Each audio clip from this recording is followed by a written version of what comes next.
Hello नमस्कार मित्रांनो, स्वागत आहे तुमचं टीच वायरी आपल्या एज्युकेशन प्लॅटफॉर्मवर. तर मित्रांनो, आज आहे बघा 11 जानेवारी 2024. आजच्या दिवसाच्या चालू घडामोडी आपल्याला या व्हिडिओच्या माध्यमातून बघायच्या आहेत.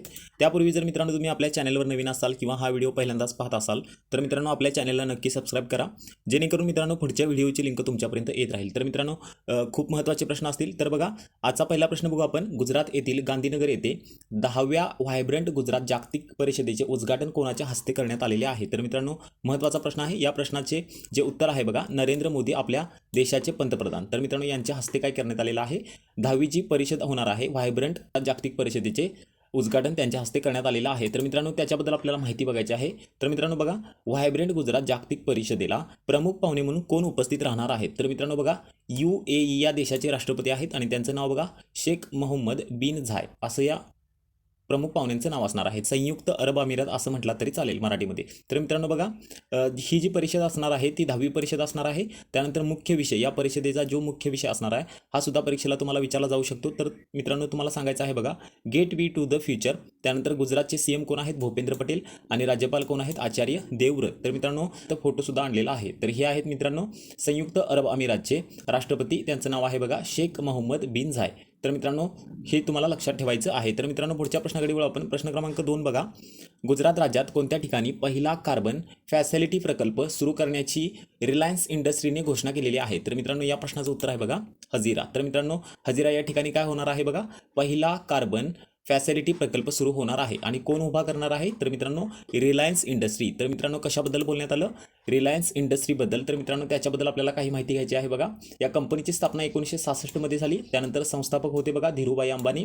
त्यानंतर बघा मुख्यालय आहे मुंबई या ठिकाणी. त्यानंतर MD जे आहेत सध्याचे ते मुकेश अंबानी असतील. तर मित्रांनो हे पण तुम्हाला स्टॅटिकचे प्रश्न लक्षात ठेवायचे आहेत. प्रश्न क्रमांक 3 बघू, भारतीय नौदलासाठी पहिला स्वदेशी बनावटीच्या कोणत्या मानवरहित विमानाचे अनावरण करण्यात आलेले आहे? तर मित्रांनो या प्रश्नाचं उत्तर आहे बघा दृष्टी 10 स्टारलायनर असं या विमानाचं नाव असणार आहे. तर मित्रांनो हे जे विमान आहे त्याची खासियत काय आहे बघा, मानवरहित विमान असणार आहे आणि स्वदेशी बनावटीचं असणार आहे. तर मित्रांनो हे तुम्ही फोटोमध्ये बघू शकता. याचं नाव काय आहे बघा, दृष्टी 10 स्टारलायनर. तर मित्रांनो त्याच्याबद्दल आपल्याला माहिती बघायची आहे. तर बघा, भारतीय नौदलासाठी दृष्टी 10 स्टारलायनर मानवरहित विमान कोणत्या कंपनीने तयार केलेले आहे? तर मित्रांनो बघा, अदानी डिफेन्स अँड एरोस्पेस या कंपनीने ते तयार केलेलं आहे. तर मित्रांनो पॉईंट 2 बघा, दृष्टी 10 स्टारलायनर विमानाचे अनावरण कोणत्या ठिकाणावरून करण्यात आले? तर मित्रांनो हैदराबाद या ठिकाणाहून ते करण्यात आलेले आहे. तर बघा, दृष्टी 10 स्टारलायनर मानवरहित विमानाची उडण्याची क्षमता सलग किती तास असणार आहे? तर मित्रांनो तुम्हाला सांगायचं आहे 36 तास या विमानाची उडण्याची क्षमता असणार आहे. तर मित्रांनो बघा, अदानी समूहाबद्दल बोलण्यात आलं. तर मित्रांनो त्याच्याबद्दल आपण माहिती घेऊ आणि मग पुढच्या प्रश्नाकडे वळू. तर बघा, स्थापना 2 मार्च 1993 मध्ये. संस्थापक गौतम अदानी. मुख्यालय आहे अहमदाबाद गुजरात. क्षेत्र कुठं आहे? तर जगभरामध्ये. गौतम अदानी सध्याचे अध्यक्ष आहेत आणि MD कोण आहेत? तर राजेश अदानी. तर मित्रांनो खूप महत्त्वाची माहिती होती. प्रश्न क्रमांक 4 बघू, पंजाबमध्ये 4000 कोटी रुपयांच्या 29 राष्ट्रीय महामार्गाचे उद्घाटन कोणाच्या हस्ते करण्यात आले? तर मित्रांनो या प्रश्नाचं उत्तर असणार बघा नितीन गडकरी. आपल्या देशाचे केंद्रीय वाहतूक आणि महामार्ग मंत्री आहेत ते. तर मित्रांनो त्यांच्याबद्दल आपल्याला चर्चा करायची आहे आणि महामार्गाबद्दल सुद्धा स्टॅटिक GK सुद्धा आपल्याला बघायचं आहे. तर मित्रांनो बघा, नितीन गडकरी यांच्या हस्ते कोणत्या राज्यामध्ये 29 राष्ट्रीय महामार्गाचे उद्घाटन करण्यात आले? तर मित्रांनो हा जो राष्ट्रीय महामार्ग असणार आहे बघा तो पंजाब या राज्यामध्ये असणार आहे. त्यानंतर बघा, केंद्रीय वाहतूक आणि महामार्ग मंत्री नितीन गडकरी आहेत. त्यानंतर बघा, सर्वाधिक लांब राष्ट्रीय महामार्ग NH44 श्रीनगर ते कन्याकुमारी 11 राज्यातून जातो. तर मित्रांनो हा स्टॅटिकचा प्रश्न आहे. तर बघा, सर्वाधिक लहान राष्ट्रीय महामार्ग जर विचारला तुम्हाला तर मित्रांनो तुम्हाला सांगायचं आहे NH47A आणि 6 किलोमीटर एवढी त्याची लांबी असणार आहे. आणि मित्रांनो कोणत्या राज्यात आहे? तर केरळ या राज्यामध्ये. तर कुठून कुठपर्यंत बघा, कोची ते वेलिंग्टन द्वीपपर्यंत. तर मित्रांनो त्याच्या पुढचा पॉईंट बघू, ग्रँड ट्रक रोड बघा कोलकाता ते अमृतसर या ठिकाणी आहे. त्यानंतर बघा, देशात राष्ट्रीय महामार्गाची एकूण लांबी जी असणार आहे बघा 1,36,440 किलोमीटर. तर मित्रांनो रोड रिसर्च इन्स्टिट्यूट कोणत्या ठिकाणी आहे? तर मित्रांनो नवी दिल्ली या ठिकाणी आहे. तर मित्रांनो खूप महत्त्वाची माहिती आहे. तर मित्रांनो कशाबद्दल बोलण्यात आलं? पंजाबचे जे मुख्यमंत्री आहेत त्यांचं नाव काय आहे बघा, भगवंत मान. त्यानंतर जे राज्यपाल आहेत त्यांचं नाव आहे बघा बनवारीलाल पुरोहित असं त्यांचं नाव असणार आहे. तर मित्रांनो प्रश्न क्रमांक 5 बघू. बघा, CREA या संस्थेच्या अहवालानुसार कोणत्या राज्यातील बर्निहाट हे 2023 या वर्षात देशात सर्वाधिक प्रदूषित शहर ठरलेले आहे? तर मित्रांनो हे जे बर्निहाट ठिकाण आहे ते कोणत्या ठिकाणी आहे बघा, तर मित्रांनो मेघालय या राज्यामध्ये असणार आहे. तर मित्रांनो पॉईंट बघा, 2023 या वर्षामध्ये देशात सर्वात प्रदूषित शहर दिल्ली शहर कितव्या क्रमांकावर आहे? तर मित्रांनो बघा 8व्या क्रमांकावर आहे आणि मेघालयबद्दल बोलण्यात आलं म्हणून मेघालयचे मुख्यमंत्री कोण असणार आहे बघा? कोनराड संगमा. त्यानंतर राज्यपाल कोण आहेत बघा? फागू चौहान असं त्यांचं नाव आहे. तर मित्रांनो खूप महत्त्वाची माहिती आहे. प्रश्न क्रमांक 6 बघू. Global banking and finance award 2023 कोणत्या बँकेला सन्मानित करण्यात आलेले आहे? तर मित्रांनो हा पण खूप महत्त्वाचा प्रश्न आहे बघा. तर या प्रश्नाचं उत्तर आहे बघा युनियन बँक ऑफ इंडिया. तर मित्रांनो याच्याबद्दल सुद्धा आपल्याला चर्चा करायची आहे. तर बघा युनियन बँकेबद्दल आपल्याला चर्चा करायची आहे. युनियन बँक ऑफ इंडिया ही एक भारतीय राष्ट्रीयकृत बँक आहे. या बँकेची स्थापना 1919 मध्ये झाली आणि 1969 साली हिचे राष्ट्रीयकरण सुद्धा करण्यात आले. तर बघा मुंबई येथे मुख्यालय आहे. या बँकेची 63.44% मालकी भारत सरकारकडे आहे आणि या बँकेकडे 13.45 अब्ज अमेरिकन डॉलरची मालमत्ता आहे.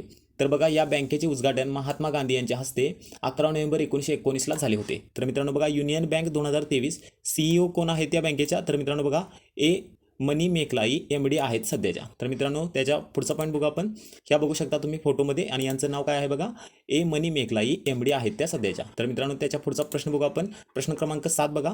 युनेस्कोच्या जागतिक वारसा समितीची बैठक 2024 मध्ये कोणत्या देशात होत आहे? तर मित्रांनो हा प्रश्न नक्की परीक्षेला येऊ शकतो. तर युनेस्कोच्या जागतिक वारसा समितीची बैठक भारतामध्ये होणार आहे. तर मित्रांनो या प्रश्नाचं उत्तर योग्य असणार आहे बघा भारत देश. तर मित्रांनो त्याच्याबद्दल आपल्याला चर्चा करायची आहे बघा. युनेस्कोच्या जागतिक वारसा समितीचे 2024 वर्षाचे अध्यक्षपद कोणत्या देशाकडे देण्यात आलेले आहे? तर मित्रांनो आपल्या भारत देशाकडे. त्यानंतर बघा युनेस्कोच्या जागतिक वारसा समितीची 2024ची बैठक ही कितवी बैठक असणार आहे? तर मित्रांनो 6वी बैठक असणार आहे. हे पण तुम्हाला लक्षात ठेवायचं आहे. तर मित्रांनो संपूर्ण माहिती आपण जाणून घेऊ. तर मित्रांनो बघा जागतिक वारसा दिन कधी साजरा केला जातो? तर हा दिवस बघा 18 एप्रिलला साजरा केला जातो आणि भारतामध्ये एकूण अशी किती स्थाने आहेत? तर बघा 42 स्थाने आहेत. त्यामध्ये मित्रांनो बघा जागतिक वारसा स्थळे यामध्ये 34 सांस्कृतिक, 7 नैसर्गिक आणि 1 मिश्रित आहे. आणि मित्रांनो सगळ्यात जास्त कोणत्या देशामध्ये आहेत? तर बघा इटलीमध्ये 59 आणि भारत मित्रांनो 6व्या क्रमांकावर येतो. तर मित्रांनो इथं डिटेलमध्ये दिलेलं आहे बघा. इटलीमध्ये 59 आहेत, चीनमध्ये 57, जर्मनीमध्ये 52, फ्रान्समध्ये 52, स्पेनमध्ये 50 आणि भारतामध्ये मित्रांनो 42 आहेत. तर मित्रांनो युनेस्कोच्या जागतिक वारसा समितीची बैठक भारतात 21 ते 31 जुलै 2024 दरम्यान कोणत्या शहरामध्ये होणार आहे? तर मित्रांनो ही जी बैठक आहे ती भारतामध्ये होणार आहे आणि मित्रांनो याचं अध्यक्षपद सुद्धा भारताकडे आहे. तर मित्रांनो हे जे शहर असणार आहे जिथं बैठक होणार आहे तर मित्रांनो त्या शहराचं नाव आहे बघा नवी दिल्ली या ठिकाणी. तर मित्रांनो प्रश्न क्रमांक 8 बघू. पश्चिम प्रशांत महासागर क्षेत्रात कोणत्या देशाच्या नौसेनेने सी ड्रॅगन 2024 युद्ध सराव आयोजित केलेला आहे? तर मित्रांनो या प्रश्नाचं उत्तर असणार बघा अमेरिका देशाने काय केलेलं आहे? सी ड्रॅगन 2024 युद्ध सराव आयोजित केलेला आहे. तर मित्रांनो बघा अमेरिकेच्या नौसेनेने कोणत्या कालावधीत पश्चिम प्रशांत महासागरात बघा सी ड्रॅगन 2024 युद्ध सराव आयोजित केलेला आहे? तर मित्रांनो बघा 8 ते 24 जानेवारी. तर मित्रांनो त्याच्या पुढचा पॉईंट बघू आपण. बघा पश्चिम प्रशांत महासागर क्षेत्रामध्ये अमेरिकेने आयोजित केलेल्या सी ड्रॅगन 2024 युद्ध सरावात खालीलपैकी कोणता देश सहभागी नाही आहे? तर मित्रांनो चीन नाही आहे. तर मित्रांनो बघा हा सराव अमेरिका, ऑस्ट्रेलिया, दक्षिण कोरिया, जपान आणि भारताच्या नौदलामधील सहकार्य आणि परस्पर कार्यक्षमतेला प्रोत्साहन देण्यावर लक्ष केंद्रित असेल. तर मित्रांनो त्याच्या पुढचा पॉईंट बघायचा आहे आपल्याला. तर मित्रांनो 2023 मधील महत्त्वाचे युद्ध सराव चेक करू आणि आपण मग पुढे जाऊ. तर मित्रांनो बघा मित्रशक्ती 2023 युद्ध सराव भारत आणि श्रीलंकामध्ये आहे. त्यानंतर खंजीर आहे बघा भारत किर्गिस्तान.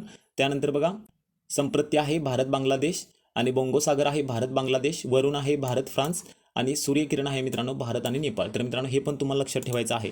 तर मित्रांनो प्रश्न क्रमांक 9 बघू. देशातील पहिल्या healthy and clean food street प्रसादमचे उद्घाटन कोणत्या शहरात करण्यात आलेलं आहे? तर मित्रांनो या प्रश्नाचं उत्तर आहे बघा उज्जैन या शहरामध्ये काय करण्यात आलं आहे?